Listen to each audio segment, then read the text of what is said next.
Channel को करें like, share and subscribe. Mithila में आदिशक्ति जगदम्बा के अनेक प्रसिद्ध धार्मिक स्थल हैं।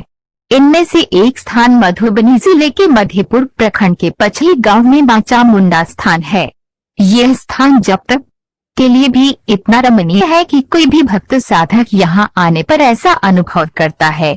अत्यंत शांत और निर्जन वन के समान इस स्थान में प्रवेश करते ही अशांत मन स्थिर हो जाता है। शायद यही कारण है कि आज भी यहाँ नित्य पूजा और दर्शन के लिए दूर दूर से साधकों की भीड़ आती है। यहाँ पर सालों भर आस्था अर्पित करने श्रद्धालु नेपाल, बिहार तथा अन्य स्थानों से पहुँचते हैं। यहाँ पर महादेव पूजा तथा वासंती व शारदीय नवरात्र के दौरान यहाँ सैकड़ों कुमारी कन्याओं एवं भैरव को भोजन कराया जाता है।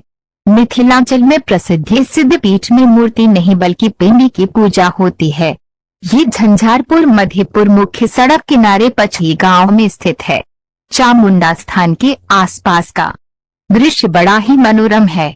यहाँ की प्राकृतिक सौंदर्य बरबसली श्रद्धालुओं का मन मोह लेता है।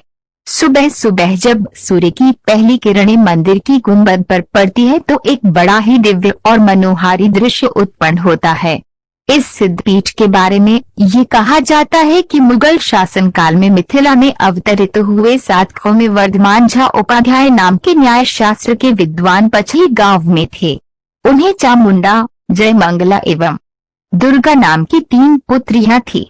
तीनों बहनें प्रतिदिन अपने पिता के पूजा के लिए फूल लाने के लिए गांव से दक्षिण बगीचे में जाती थीं। प्रतिदिन की तरह जब वे एक दिन फूल चुन रही थीं, उसी समय मुगल सेना की ट्रॉली उस रास्ते से गुजर रही थी। सैनिकों की गंदी दृष्टि जब इन तीनों बहनों पर पड़ी तो वे इनका पीछा करने लगे।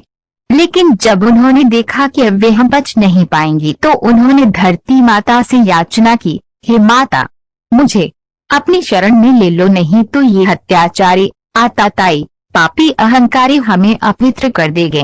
इस करुण रुदन को सुनकर पृथ्वी माता फट गई और तीनों बहनें उसमें समा गई।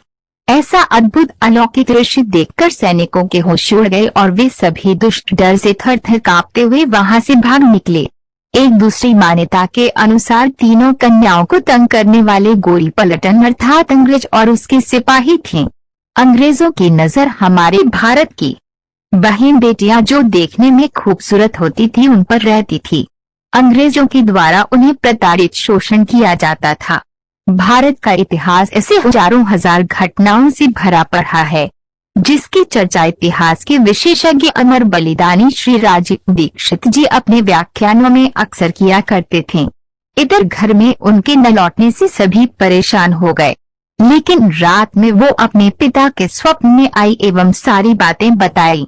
सुबह होने पर गांव के कुछ लोगों के साथ वर्धमान बाबू उस स्थल पर पहुंचे।